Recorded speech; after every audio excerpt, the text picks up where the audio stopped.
So today I would like to tell you about our research where we have investigated protein synthesis. Protein synthesis is a very basic cellular process, expression of genetic information. But it is also interesting biomedically because, for example, during embryonic development or in certain diseases such as cancer, during viral infections, protein synthesis has to be highly regulated. So, to illustrate a few examples of our findings over the recent years, I would like to tell you about what we have learned about protein synthesis in eukaryotes, how it is regulated, how it occurs during viral infections, how viruses can hijack protein synthesis machinery on the example of SARS coronavirus 2. And I will also tell you a little bit how protein synthesis is different between the process in the cytosol versus how it happens in mitochondria. There are two different protein synthesis machinery maintained in eukaryotic cells, cytosolic and mitochondrial.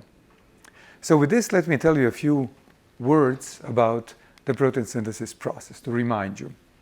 So as it was established by the pioneering work by Crick, Brenner and others in the late 50s and early 60s, the interpretation of the translation of the genetic code happens one triplet at a time in a non-overlapping fashion. This will be important later for the discussion, so just keep it in mind. Protein synthesis can be divided in three main stages. Initiation, which in bacteria you may recall involves recognition of the Shindle-Garno sequence on the messenger RNA through base pairing between the small subunit RNA, ribosomes are composed out of RNA and proteins, the small subunit RNA and the sequence on the messenger RNA. And during initiation, the small subunit is positioned such that the initiator tRNA can bind to the start codon on the messenger RNA. When large subunit joins, then elongation stage of protein synthesis can start, during which one triplet codon is interpreted at a time, and during this process, small subunit controls interactions between messenger RNA codons and tRNA anticodons. When stop codon is encountered, it is not recognized by a tRNA molecule, but rather by release factors, protein factors, which bind and hydrolyze the release of fully synthesized protein so that it can fold in the cytosol. As you can tell, I have been preparing for this lecture for many years.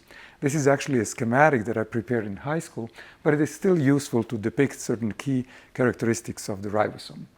Ribosome has three binding sites for tRNA molecules. Two binding sites are important because they position two tRNAs next to each other so that the peptidyl transferase reaction can occur. This site is called the P site. This is where tRNA that has a growing polypeptide chain binds to. And this site here is the A site. This is where the aminoacylated tRNA binds.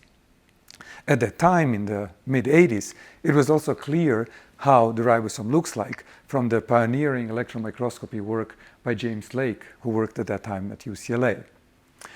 Large ribosomal subunit is where the active site of the ribosome is, and it also harbors nascent polypeptide tunnel of the ribosome, through which newly synthesized proteins have to diffuse before they can fold in the cytosol. Small subunit binds messenger RNA and also controls tRNA messenger RNA interactions in a decoding process. This is this codon-anticodon interactions. tRNA binds between the two subunits. So in my group and in the field in general, attention has gradually shifted from understanding and studying bacterial ribosomes to investigating how they look and work in eukaryotes.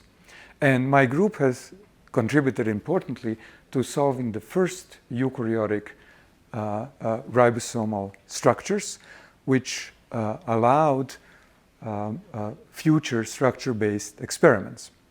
This was done using X-ray crystallography, one of the most challenging projects in X-ray crystallography, at about the same time as the group of Marat Yusupov published the structure of the yeast ribosome. Crystallography was not capable, not powerful enough method because of the requirement to grow crystals to determine the structure of mammalian mitochondrial ribosomes. For this, we used electron microscopy, and this high-resolution structure of the mammalian mitochondrial ribosome was one of the first examples of asymmetric structures being determined at atomic resolution using electron microscopy. These results were published at about the same time as the group of Venki Ramakrishnan published the structure of the human mitochondrial ribosome, working at MRC Laboratory of Molecular Biology. So let me tell you a few words about mitochondrial protein synthesis and why it is interesting, and a few examples of what we have discovered. First of all, mitochondria maintain their own protein synthesis machinery. They maintain their own genome, but highly reduced genome. They encode in our cells only membrane proteins that are here in the inner mitochondrial membrane responsible for oxidative phosphorylation, so for ATP production in our cells. And because of this, these mitochondrial ribosomes exclusively synthesize membrane proteins. So they were predicted to likely be highly specialized for these tasks. They're not synthesizing soluble proteins. All other proteins, soluble proteins, are encoded on the nuclear genome and then imported into mitochondria. Besides this unique characteristics, mitochondrial ribosomes were known to be unusual in terms of their sequence and structure, architecture, let's say. They have reduced mitochondrial ribosomal RNAs, much smaller, and much larger number of ribosomal proteins. So the person in my group who spearheaded this project, Basil Graeber, who is now a group leader at the Crick Institute in London, has determined high-resolution structure of mammalian mitochondrial ribosomes. And you can see why it was difficult to crystallize these ribosomes. These proteins are very flexible, have very elaborate structures, and this is the reason why these ribosomes would not easily pack in crystal lattice. So what Basil has discovered is that these ribosomes have highly reduced RNA, a very small set of proteins that are conserved, for example, between ancestral bacterial ribosomes and today's mammalian mitochondrial ribosomes, and many additional proteins that are unique to mammalian mitochondrial ribosomes. Additionally, we discovered something quite unexpected. So usually, large ribosomal subunit has 2 ribosomal RNAs. All cytosolic ribosomes have so-called 23 or 28S ribosomal RNA and a small 5S ribosomal RNA here in the central protuberance of the large subunit. Interestingly, this RNA is not present in mitochondria, but there is still RNA present here. And it turned out that this is a tRNA molecule, which is not, in this case, used as a substrate here in the active site of the ribosome, but rather as an architectural component of the large subunit of mitochondrial ribosome. So presumably, the evolutionary pressure to reduce the mitochondrial genome led to destabilization and the loss of 5S ribosomal RNA, and its absence has now been compensated by the dual function of one other RNA, tRNA molecule, that is architectural part of the mitochondrial ribosome, and it's also used, of course, for protein synthesis. So over the years, we have discovered many very interesting characteristics of protein synthesis machinery in mitochondria, in our mitochondria. But I will not be able to tell you about all of those. I'll focus on initiation to give you one nice example of how different it is, for example, from bacterial or eukaryotic cytosolic protein synthesis. I should also mention that a postdoc in my group, Thea Lenarčič, recently published a beautiful paper that shows how human mitochondrial ribosomes are assembled through sequential action of a number of different assembly factors that lead to maturation and modification of mammalian mitochondrial ribosomal RNA. So let me now tell you a few words about this initiation process. Now, the initiation complex, as you can see, required forming a complex between tRNA molecule that recognizes the messenger RNA. This tRNA molecule had to be amino acylated with a methionine and also modified with a formyl group. So formyl transferase enzyme is responsible for this process. This entire complex has multi-100,000 atoms, but remarkably, it will not form unless this tRNA is aminoacylated and formulated. So the formation of this entire complex, as Eva Kummer has discovered, depends on this little tiny formal group. So what may be slightly easy to miss and underappreciated is the fact that Eva, to obtain this complex, had not only to prepare the tRNA molecule, but also a number of enzymes, and this is just mentioned in the supplement, and establish the assays to charge this tRNA with methionine and then to formulate it. And of course, none of this is part of the structure, but it was necessary to formulate the methionine on this tRNA and form this complex. So what is unusual about initiation in mitochondria? Well, first of all, mitochondrial RNAs don't have a leader sequence. There is no Schindler-Gardner recognition. Second, there is no dedicated initiator tRNA for mitochondrial translation. There is a regular methionine tRNA which is used for initiation only when it's formulated. This is the reason for the importance of this formal group. Additionally, mitochondria are lacking one of the throughout conserved initiation factors, initiation factor 1 in bacteria, for example, or 1A in eukaryotes.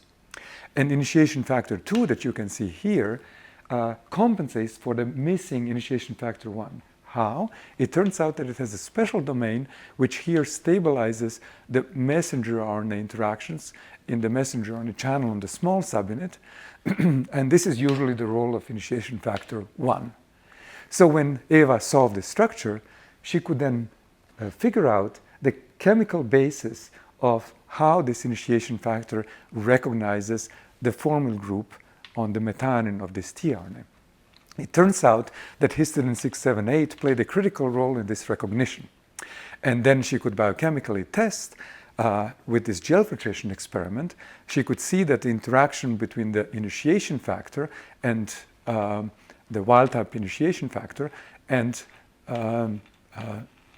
formulated methionine tRNA can form, and you can see here a different migration for the tRNA when it is in complex with the factor than when it is free in solution.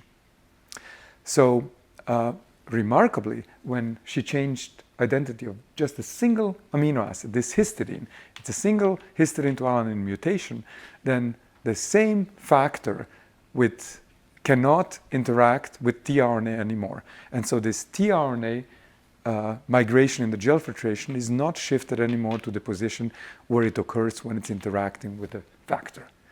So to me, this is really beautiful because it shows how a lot of biochemistry had to be done in order to get the complex. Once we could see the complex, we could figure out the chemical basis of complex formation, and then we used biochemistry to confirm the biological relevance of observed interactions. Now, all of this was kind of what we were hoping to see. But what was quite remarkable is that we saw in this complex that there was density inside of the ribosomal tunnel. And this is now maybe a question for you. What is inside the tunnel? Can you tell me, could it be a nascent chain? Any thoughts? I'm sure some of you already have good ideas in mind. Now, it cannot be, it's a bit of a trick question, it cannot be a nascent chain because this is initiating ribosome. So no nascent chain is supposed to be in the tunnel. What could it be? Well, the density was actually good enough that we could interpret it. And it turned out that this sequence that we could interpret belonged to one of the ribosomal proteins that is typically at the exit of the ribosomal tunnel and has its C-terminal region disordered. But now in these ribosomes that were empty, that were just initiating, this C-terminal tail of ribosomal protein 45 entered the ribosomal tunnel. Now, what could this mean? Now, you should think a little bit, and I should remind you of the fact that these mitochondrial ribosomes synthesize exclusively membrane proteins. And so they don't have a dedicated machinery for targeting of ribosomes to the membranes when they have to switch from synthesis of soluble proteins versus membrane proteins. In cytosol, this is mediated by recognition of the signal sequence of the future membrane protein by signal recognition particle, and then these ribosomes go to membranes. Now, in mitochondria, there is no signal recognition particle. But we suspected that this tail of this protein may serve some sort of a sensor role basically it will be inside the tunnel when the ribosomes are not translating. And when the ribosomes start translating, the newly synthesized protein has to emerge, diffuse down the tunnel, and it somehow has to displace this tail. And if this tail then is displaced, it can engage and stabilize the interaction between these ribosomes and protein insertion machinery. That's called OXA1. It's like a translocon in the inner mitochondrial membrane. And then to validate these observations, we collaborated with Alexandra Filipovska groups in Australia. And to make a long story short, we could show that if she would replace the wild type protein here, which, as you can see, this is the wild type protein, all of these dark bands here are actively synthesized inner membrane proteins of mitochondria. They're synthesized by mammalian mitochondrial ribosome. But once she would replace and truncate this tail, make it shorter, even though the protein was still there and bound to the mammalian mitochondrial ribosomes, suddenly these ribosomes were defective in synthesis of membrane proteins, in insertion of these membrane proteins into the membrane. So this kind of nicely explained one possible mechanism how mitochondrial ribosomes are targeted and brought to the membrane and then dedicated to synthesis of membrane proteins. So now I would like to kind of shift the topic and tell you a little bit about cytosolic protein synthesis. And I would like to introduce a few key characteristics. And don't be overwhelmed. Protein synthesis in our cells is very complex. But what is most interesting and most different about how our ribosomes work is the process of initiation. It's highly regulated. So for example, when the cells need to produce a lot of proteins, when the protein synthesis gets deregulated, a lot of unusual initiation factors participate. For example, in cancer, in neuronal cells, and so on. So there are some very dedicated processes and factors involved, and this is something that we are currently investigating. I'll tell you more about how it's reprogrammed during viral infections. Also, these eukaryotic ribosomes have to be assembled using a dedicated machinery. So our high-resolution structure provided the basis of these structure-based experiments, both biochemical, genetic, and structural work that was done partially in our group and partially by the entire field. So let me now tell you a little bit about how we have investigated the process of viral initiation. So in order to better understand how initiation in eukaryotic cells works in general, we have contributed to this understanding by determining some of the first complexes between eukaryotic ribosomes and eukaryotic initiation factors. So for example, the complex between the 40A subunit and eukaryotic initiation factor 1 and 1A revealed why they bind cooperatively, and we also could show that the binding of these factors changes the conformation of decoding nucleotides that are lining the messenger RNA channel so that these ribosomes could then engage in the scanning process. So in eukaryotes, I want to emphasize now, the translation of messenger RNAs does not occur again like in bacteria through the Shine-Lugano interactions. It involves recognition of the cap by dedicated initiation factors, then the small subunit joins, and then it scans along the messenger RNA until the first codon is encountered. Sometimes there are special things where you have reinitiation, but I will not talk about that. And the other thing that we contribute to understanding eukaryotic translation initiation is we obtained first architectural insights into how exclusively eukaryotic initiation factor 3 binds the 40A subunit. So we studied it in yeast, and we could discover that this multi-subunit initiation factor, in human cells it's 500,000 in molecular weight, binds the small subunit from the back and then controls the interactions of smaller initiation factors in front. So this process is perturbed during viral infections. There are very many unique things that happen when viruses infect our cells. And one of the first examples in my group where we have studied viral control over eukaryotic protein synthesis, we have investigated how hepatitis C virus genomic RNA binds to the human ribosome. And it was known that this hepatitis C virus has a very unusual structured 5' untranslated region of its genomic RNA. It was also known that this RNA can bind to the small ribosomal subunit. But what we have discovered is that this RNA binds the small ribosomal subunit in a way that it forms very specific base pairing interactions between one of the loops of ribosomal RNA and the viral RNA. And this then allows the RNA to be positioned into the messenger RNA channel of the small ribosomal subunit. So this very specific recognition of the viral RNA and the small subunit RNA allows initiation in the absence of some of the canonical initiation factors, the kind that I described before, initiation factor 1 and 1A. So with this research in mind, and this expertise in hand, of course, hepatitis C virus biology has been emphasized a little bit more than a year ago through the Nobel Prize to the people who discovered the role of HCV in liver cirrhosis and liver cancer. So thinking about this type of problems, we have encountered COVID-19 lockdown, and we realized that there are many interesting aspects of how SARS coronavirus 2 control protein synthesis in our cells, and that with our tools we might be able to address these problems. First problem that we try to understand is the so-called host translation shutoff. When SARS coronavirus 2 enters our cells, it prevents synthesis of our proteins but allows synthesis of viral proteins. There is also a critical process called programmed ribosomal frame shifting, which is essential for the virus. The virus, during translation of its genomic RNA, has to induce our ribosomes to change the reading frame. And now you may wonder why viruses frequently have these unique properties of its RNA that reprograms our protein synthesis machinery. Well, positive strand RNA viruses, when they initially enter the cell, they don't have an opportunity to control protein levels through transcription.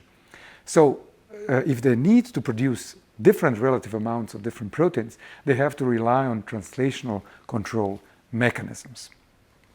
So let me tell you a little bit about SARS coronavirus 2 genome and some of the key features that are important for translation. At the 5' untranslated region, there is a highly structured region of the genome. It is not clear whether it might work like the hepatitis C virus, like internal ribosomal site, but it's very structured.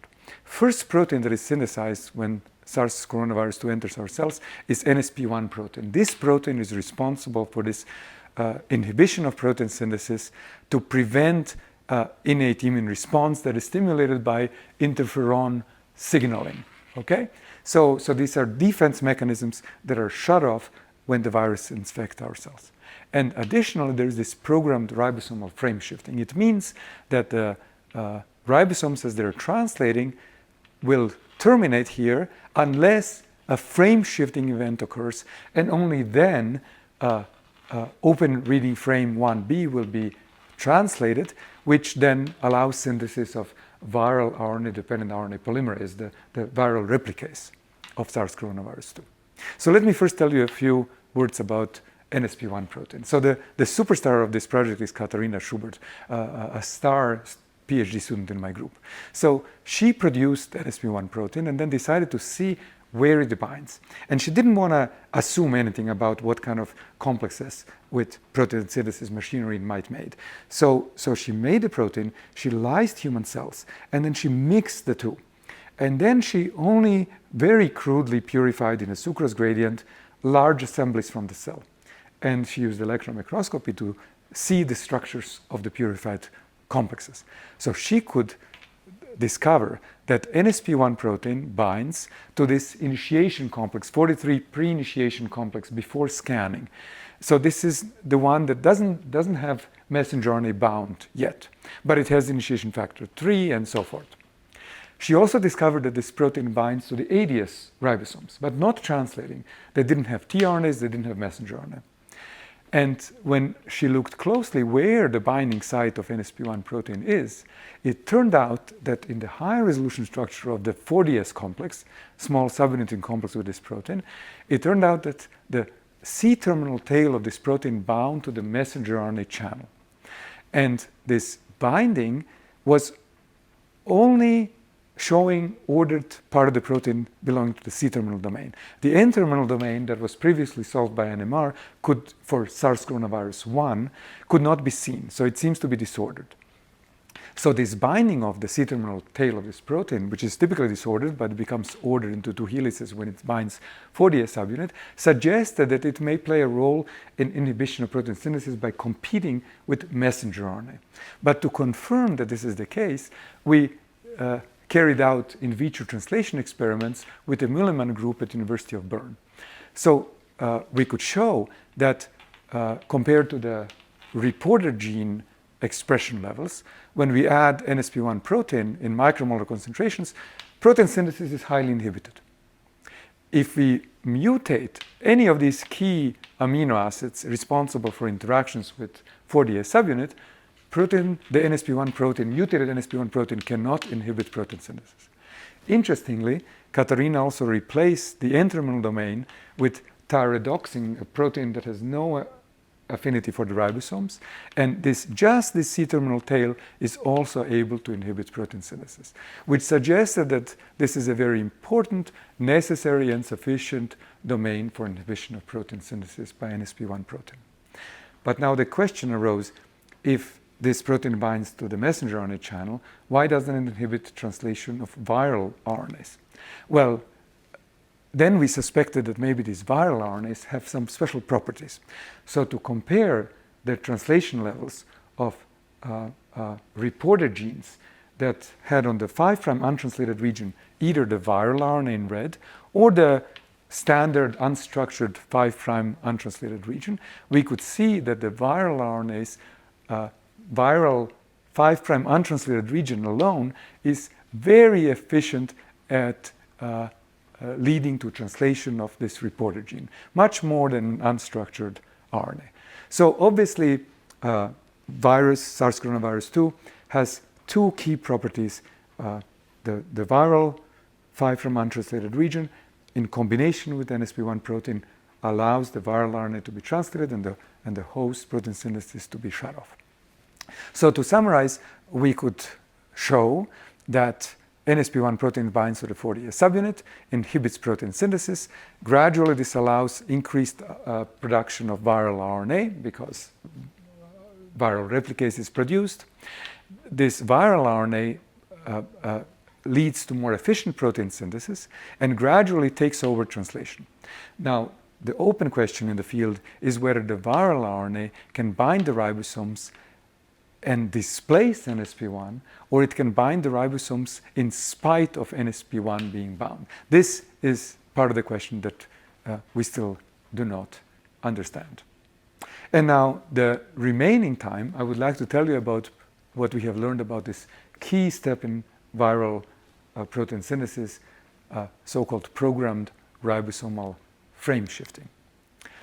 Now, this is a very important process for the virus. If you mutate a single amino acid in this frame shifting region of the viral genome, even though you don't change a single amino acid of the virus, viruses will not survive. So it's a critical step in the life cycle of SARS coronavirus 2. And I would like to just simplify it here so that it's obvious even to people outside of the field. So what frame shifting is that the translation is carried out such that the sequence of nucleotide in the genome are interpreted as 3-letter words at a time. So you would read this open reading frame 1A, the cat ate, and the rest of the message would be gibberish when the ribosomes or where the reading encounters this frame shifting event. Now, when frame shifting happens, in a simplified way, you move the reading frame. So in essence, it would be similar to reading a 2-letter word instead of a 3-letter word if you have a -1 frame shift. So when this happens, suddenly the sentence makes sense. The cat ate an odd cod and got fat. Now, this part of the message actually means that you have a meaningful translation of the sequence that encodes RNA-dependent RNA polymerase. And this will be produced in 50% of cases relative to 100% of the cases where you'll have open reading frame 1A produced. So this is what regulates the relative amounts of these sets of genes. There are multiple proteins encoded here and multiple proteins encoded here.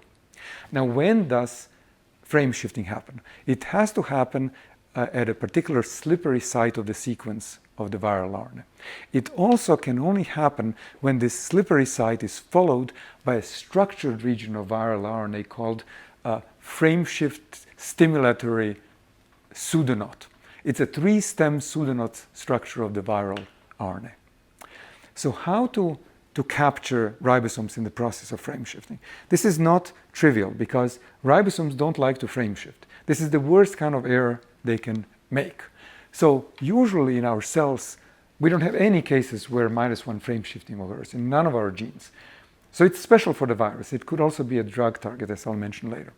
But since this seldom happens, I'll show you now what is meant by frame shifting. When elongation factors deliver tRNAs, they also have to reposition the tRNAs in a synchronous way with the messenger RNA, so that they have to push the tRNA and the messenger RNA exactly one triplet.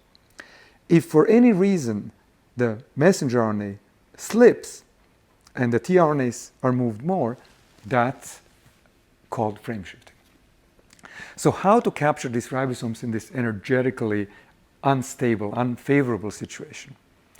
Now, we collaborated with John Atkins, a pioneer in studying the genetics and the biochemistry of frame shifting. And we had a team of students in my group working together, Pramod and Alan, on this project. So what they have designed, they engineered an in vitro translation system where the slippery site had a stop codon engineered. We were hoping that maybe when the ribosomes encounter this stop codon, they will pause so that we can visualize them in the process of frame shifting. Now, we also added to this in vitro translation reaction a release factor that was mutated so that it could not release the nascent chain. So these ribosomes were supposed to stop at the moment of frame shifting and expose a nascent chain that would be viral sequence, but at the very end of the sequence we also engineered an affinity tag so that we can purify these ribosomes. So this turned out to be biochemically a good strategy because we could nicely show that we stalled the ribosomes having polypeptide chain associated to tRNAs, and we could then try to visualize these stalled ribosomes. And remarkably, we could see a structured 3-stem pseudoknot at the entry to the messenger RNA channel of the small subunit. We certainly were only hoping and dreaming that we could see that. Now, the resolution of the pseudoknot was not sufficient for atomic interpretation, but the features were very clear and the backbone was clear. So we could build a full 3-dimensional model, a convincing 3-dimensional model of the folded viral RNA as it enters the messenger RNA channel on the mammalian ribosome. Now, the rest of the ribosome could be seen at higher resolution. And based on these high resolution maps, it was 2.2 angstroms. We could even see some modifications of tRNA molecules. We then discovered something that we didn't expect. We could see that there was no release factor here, and the identity of the tRNA in the P site was actually one before the one where we expected a pause to happen. So it wasn't a leucine with a release factor here. The ribosomes paused one codon before reaching the slippery site. And initially we thought, well, why did this happen? Why are these ribosomes slowing down before the slip happens, frame shifting happens? And then we remembered that in single molecule experiments, Puglisi lab has shown that in the bacterial unrelated system, before -1 frame shifting happens, the ribosomes slow down a lot. And this, in a way, makes some sense. So if you have a stable pseudoknot that the ribosomes have to unfold, the elongation factors which are pushing the tRNA and the messenger RNA back will have difficult time because they have to overcome the energetic barrier of unfolding the pseudoknot. And at that moment, if they push the tRNA a little bit more than the messenger RNA, a slip can occur. But of course, we had a mutant here. So to validate that these observations are applicable also for the wild type sequence of RNA, we carried out disome ribosome profiling. What is this ribosome profiling? This is a method that allows you to see where the ribosomes tend to sit a long time on the messenger RNA. And disome profiling means that you sequence the places on the messenger RNA where two ribosomes kind of collide one against the other. So the trailing ribosome collides with the leading ribosome. And this is the place where the leading ribosome moves and pauses, and then the trailing ribosome collides. And it turned out that both for the wild-type sequence and for the mutant sequence, the pausing of the ribosome is exactly at the same place that we have seen. And remarkably, we could even solve the structure of this collided ribosome, and we could show that based on, in agreement with the disome profiling data, the trailing ribosome was supposed to be here, and we could directly sequence the positions of the P site and A site tRNAs, which were in agreement with this position, both for the mutant RNA sequence and for the wild type. So this really very nicely showed us that this pausing is a genuine feature of viral RNA that precedes and induces frame shifting. Now, since we built a model of the pseudoknot, we were also interested in understanding whether some of the interactions that we were seeing between the ribosomal proteins and viral RNA were meaningful. And one of the key interactions seemed to have been mediated by a flipped out nucleotide that didn't have any role in the fold of the pseudoknot. But when we would mutate this nucleotide and prevent these interactions, specific interactions from happening with the ribosome, we could see a dramatic reduction in the efficiency of frame shifting. This is really important. So this level of reduction would certainly not allow the virus to survive. So this is less than 30% of the usual efficiency of frame shifting. Now, this was nice and nice confirmation of what we have seen. But then we noticed something that we were really surprised by. It turned out that we could even see some features of the polypeptide chain in the ribosomal tunnel. And this polypeptide chain, the sequence was of viral protein NSP10 and the beginning of RNA-dependent RNA polymerase, NSP12. And then we noticed that this protein in the tunnel, NSP10, even formed some specific interactions with the tunnel. And there were some recent results that folding of the protein can also play a role in the efficiency of frame shifting.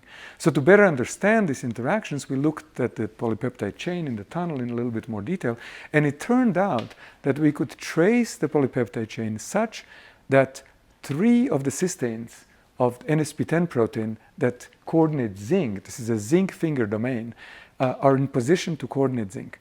And without any prior assumptions, we obtained this fold, and when we compared it in green to the fold of the fully folded NSP10 protein structure, it turned out that this fold has been partially adopted in the tunnel. For the zinc to be coordinated, this cysteine still has to move down the tunnel to continued protein synthesis. Is this important? We don't really know.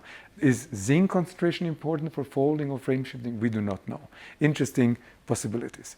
But we could test, and if we would replace this sequence with a random sequence, we could change 30% the efficiency of frame shifting. So it's not clear whether this has biological relevance, but we thought it was a nice and interesting observation.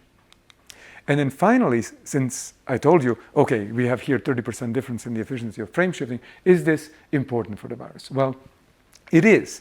And we could show this very nicely because there were some compounds that were described to inhibit frame shifting.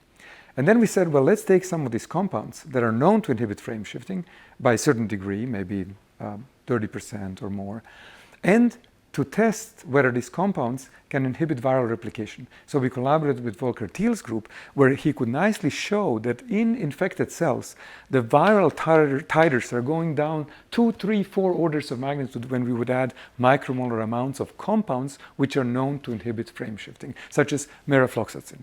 And to better understand how these compounds work, we tried to solve the bound complex with the pseudoknot, but we couldn't. We just couldn't see it. So we presumed that maybe the binding of the compound will destabilize the pseudoknot. And the way it can do that is by binding, intercalating between base pairs of RNA. And we could see in one place on the ribosome that this compound bound between 2 base pairs where an unpaired base was usually inserted between these two base pairs. So this compound would displace this unpaired base and allow it to be flipped out. And this could obviously destabilize the fold of RNA, potentially the pseudoknot. So with this, I would like to summarize what we have seen. We see pseudoknot with very specific interactions at the messenger RNA channel. When the elongation factors try to move the tRNA together with the messenger RNA, the unfolding of the pseudoknot kind of pulls back on the messenger RNA, leading to -1 frame shifting. Then continued translation will unfold the pseudoknot and allow RNA-dependent RNA polymerase synthesis. If it doesn't happen, if frame shifting doesn't happen, then the ribosomes will continue in frame and soon terminate. This will generate a short NSP11 protein instead of NSP12, which is synthesized when frame shifting happens. Now, we also checked whether this termination is important, and we thought it was, because termination will lead to disassembly of the ribosomes, and then the trailing ribosomes will encounter a pseudoknot that can refold, which then again causes frame shifting. But if you don't have the stop codon, the leading ribosome will unfold the pseudoknot, and the trailing ribosome will encounter unfolded pseudoknot. So if you mutate the stop codon, the trailing ribosome will not frame shift efficiently. So NSP11 protein is always short, doesn't have high conservation, but it's always short, we presume, is to increase the efficiency of frame shifting. So with this, I will summarize what I talked about today. Canonical translation initiation happens through formation of a 43S complex, which involves multi-subunit eukaryotic initiation factor 3, eukaryotic initiation factor 2 in complex with tRNA, initiation factors 1 and 1A. In case of viral infection, NSP1 protein, which is shown here in red, will bind with its C-terminal tail to the messenger RNA channel and prevent binding of cellular RNAs. Now, somehow viral RNAs have special structural features which will allow them to bind and either displace NSP1 protein or bind in spite of NSP1 protein being there. Then the ribosome will start scanning. The scanning happens through ATP hydrolysis by a number of eukaryotic initiation factors. This scanning will happen until the ribosome, the small subunit, encounters the first AUG codon, start codon in the message. And then a base pairing will occur between the initiator tRNA and the start codon. At this stage, large subunit can join and displace initiation factors. So now the large subunit will join, and once the initiation factors depart, then the elongation stage of protein synthesis can start. Now, elongation involves participation of eukaryotic specific elongation factors, which will both deliver tRNAs and translocated tRNAs and messenger RNA. Elongation factor 2 hydrolyzes GTP and translocates these tRNAs. Elongation factor 1A will deliver the next tRNA according to the sequence information triplet codons on the messenger RNA. So usually this elongation stage proceeds fast. Usual low stability messenger RNA secondary and three-dimensional structures will be unfolded through helicase activity by the small ribosomal subunit. We have discovered this when we saw for the first time 40S subunit. So structures will typically be unfolded unless a special structure is here, which will kind of get lodged at the entry of the channel using very special connections and interactions. So when this happens, then the ribosomes will slow down because this pseudoknot has to be unfolded.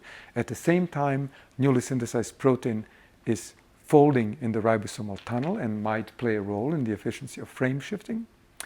And elongation factors will then try to translocate these tRNAs and messenger RNA, but they will fail. They will only move tRNAs by a triplet, and messenger RNA will be left behind by one nucleotide, which leads to -1 frame shifting, at which point the ribosomes will continue with synthesis and the pseudoknot will unfold.